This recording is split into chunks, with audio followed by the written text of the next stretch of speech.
साला लड़की कातिला बन गई। उसने एक ही घर के दो भाइयों को मार डाला।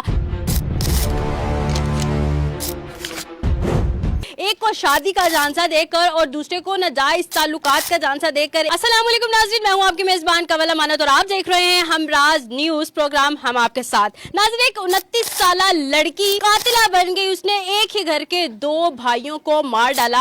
आज हमारे साथ मौजूद हैं उनकी बहन जिनके भाई का कत्ल हुआ और उनके भाई। जानते हैं कि जी मुकम्मल कहानी क्या थी कि एक ही लड़की ने दो कत्ल किस तरह कर दिए, और वो भी एक को शादी का झांसा देकर और दूसरे को नाजायज ताल्लुकात का झांसा देकर। एक के साथ निकाह करके वक्त गुजार कर कत्ल कर दिया और एक के साथ वैसे नाजायज ताल्लुकात कायम करके। जानते हैं कि जी ये सारा मामला कैसे हुआ। और सबसे यहाँ पर अफसोसनाक बात यह है कि पुलिस ने 19 दिन के बाद इनसे राब्ता किया और उसके बाद जो है इन्हें सिर्फ तस्वीरें दिखाई गई कि जी आपका जो भाई था जिसका कत्ल हुआ है उसको दफना दिया गया, और जिससे खाकी तक जो है ना वो उस तरह से नहीं दिखाया गया जिस तरह से खानदान वालों का हक होता है कि अगर उनमें उनके रिलेटिव्स में से किसी का इंतकाल हो गया तो तब तक तदफीन नहीं की जा सकती जब तक उनके घर वाले माँ बाप खूनी रिश्ते आ नहीं जाते। तो सारा मामला क्या है जानते हैं, इनसे मेरे साथ रहेगा। अस्सलाम वालेकुम। वालेकुम सलाम। क्या नाम है? शुबाना। शुबाना, मुझे ये बताए कि ये आज से कितना अर्सा पहले स्टार्ट हुआ और ऐसी क्या वजह आन पड़ी थी कि इतना बड़ा स्टेप आपकी भाभी नहीं दो भाइयों को कत्ल कर दिया? देखें, पहली शादी जब मेरे भाई की हुई थी तो उसने कुछ ही अरसे बाद बेटी हुई। बेटी के बाद उनके लड़ाई झगड़े कुछ साथ, उसका ना किरदार अच्छा नहीं था मेरे भाई को। जी उसने क्या कहा नाम था उस लड़की का? नादिया। नादिया। हाँ जी। पहले बड़े भाई का नाम था खलील, छोटे का नाम है शकील। जो साहब कत्ल हुआ उसका नाम शकील है। तो जब हमने वो तो फोत हो गया तो हमने उसे ना माफ़ कर दिया। हमने वो अल्लाह के वास्ते माफ़ कर दिया कि छोड़ दिया उनको। लेकिन इतना बड़ा दिल के आपने वो उसने क्या किया था, ऐसे कैसे कत्ल किया पहले भाई का? पहले भाई का कत्ल इसलिए उसने ना गया उसे ये कहा है कि ये ना मैंने तुम्हें छोड़ देना, अगर तुमने गैर मर्दों के साथ ताल्लुकात कायम करने हैं या रखने हैं उनको तो फिर मैं तुम्हें छोड़ देता, तुम आज़ाद हो जाओगे, मेरी बेटी मुझे दे दो। उसने बेटी नहीं दी तो उसने ना लड़ाई झगड़ा किया है। हमें नहीं पता उसने गोलियां खुद खाई है या उसे खिलाई गई है। वो घर आया। पहला शोहर था उसका नादिया का? हाँ जी, वो पहला शोहर था। ठीक है। उसको आज दिन तक शोहर नहीं हो पाया, आज से कोई 10-15 साल पहले की बात है। हाँ जी। उसने खुद वो चीज खाई या खिलाई? हाँ जी, हाँ जी, हमने वो वैसे माफ कर दिया क्योंकि हम खुद कंफ्यूज थे। लेकिन हुआ तो उनकी वजह से ही ना, ऐसे ही लड़ाई झगड़े सारा साथ उसने डाला था ना। तो वो घर आया तो वो तो फोत हो गया। हमने वो चैप्टर ही क्लोज कर दिया। लेकिन अब ना उसके कुछ ही अरसे बाद ये छोटा भाई है, इसके साथ इसने ना ताल्लुकात बनाए, उसे शादी का झांसा दिया, उसे लारे लगाती रही कि मैं तुमसे शादी, हालांकि खुद शादी कर चुकी है।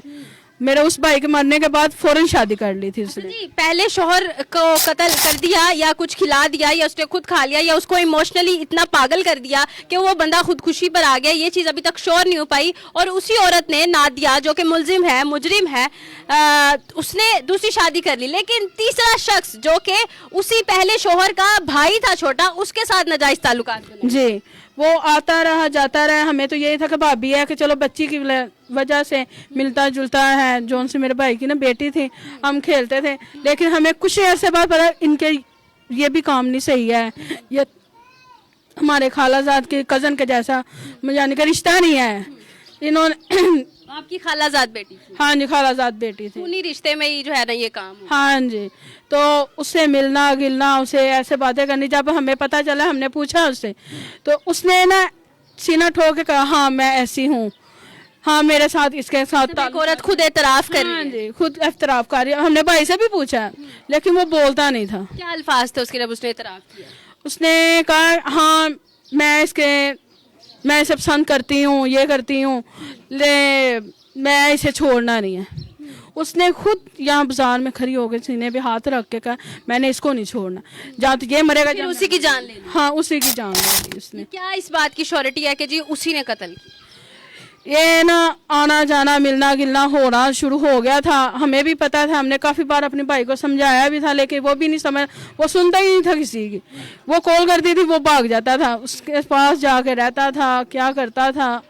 जानते हुए भी कि उसके बड़े भाई की बीवी रह चुकी है। हाँ जी, लेकिन वो ऐसे जैसे पागल कर दिया था उसे, नशे पे लगा दिया था, कोई ऐसे के जैसे कि कोई लत लगा दी थी उसे, इस तरह का काम। लेकिन उसे यही कहती थी कि मैं तुमसे शादी करूंगी, मैं अपने शोहर को तलाक दे दूंगी, तुमसे शादी कर लूंगी। चलें, आप हौसला रखें, हमारे साथ भाई मौजूद है, जानते हैं कि किस तरह से ये जो है ना कत्ल की वारदात शुरू हुई। वो घर पर था लड़का जिसको बुलाया गया, क्या सीन हुआ था? जी वो ना जब हमें डेड बॉडी मिलती है, पुलिस की कॉल आती है। डेड बॉडी तो वो अगला सवाल है। अभी ये मुझे बताया कि उस लड़की ने उस लड़के को कैसे बुलाया अपने पास और कैसे कत्ल किया? शकील को वो घर से मेरी खाला लेके गई, आबद के पास, उसका भाई है आबद, उसके पास से शकील का मोबाइल था और पैसे थे, वो नहीं दे रहा था। वो घर में फोन की हुई, खाला मेरी आई, खाला कह रही चलो मैं तेरी सुलह करवा दूँ और तुझे पैसे लेके देती हूँ। वो जब 6 तारीख को जिस लड़की ने कत्ल किया उसकी वालदा और उस लड़की ने मिलकर जो है वो उस लड़के को इस घर से ले गए। जी, तो खाला मेरी बोलती है कि मैं आज तुम्हारी सुलह करवाती हूँ।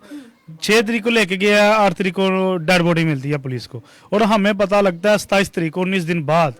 6 तारीख को लेके जाते हैं, 8 तारीख को उसका कत्ल हो जाता है और 27 तारीख को पुलिस वाले ने अप्रोच करते हैं कि जी हमें डेड बॉडी मिली है। जी, डेड बॉडी का नहीं कहते, कहते हैं शकील आपका भाई है। हमने बोला जी, वो कहते हैं थाने में आ जाओ। जब थाने में जाते हैं हमें पिछले दिखाते हैं डेड बॉडी की। मेरी वालदा दिल की मरीज है, वो बेहोश हो जाती है, हमें खुद की पड़ जाती है, हम थोड़ा सा रिलैक्स होते हैं। रिलैक्स हो गए वो बोलते हैं किसको नामजद करना, आपको किसी को शक है? हमने बोला जी शक नहीं, पक्का है ये। हमने शाम को रेड की, नामजद करवा के वो घर से फरार थे। ठीक है, फिर हमें पता चला रेड होने लगी, अब हम पकड़े जाएंगे, हमने कत्ल किया, तो वो वहां से फरार हो गए। जी, फिर उसके भाई को पकड़ा, उसके बहनोई को पकड़ा, उसकी कॉल लिस्ट थी बीच में पकड़ा। फिर तकरीबन 3-4 माह हमने अपनी मदद आपके तहत, मतलब कि पुलिस बोलती थी पता लगवाओ।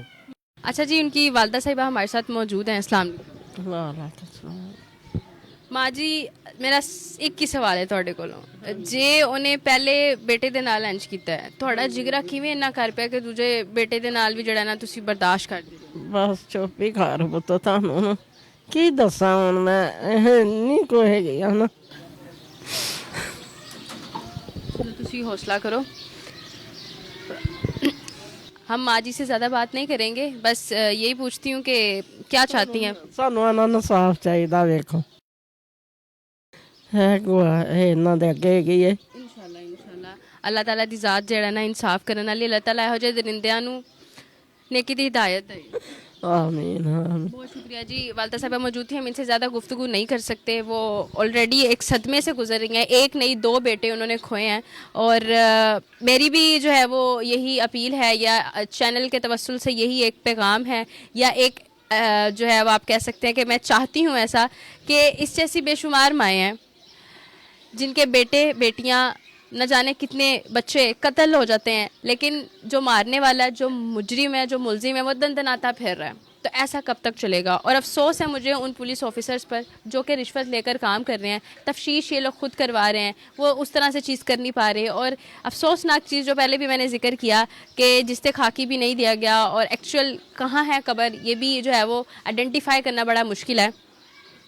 आप बताइएगा कि इस तरह की चीज़ें जब होती हैं तो हम क्या जो है वो कानून से, इदारों से तवक्को कर सकते हैं? इसी के साथ अपनी मेज़बान को दीजिए इजाज़त। अल्लाह निगहबान।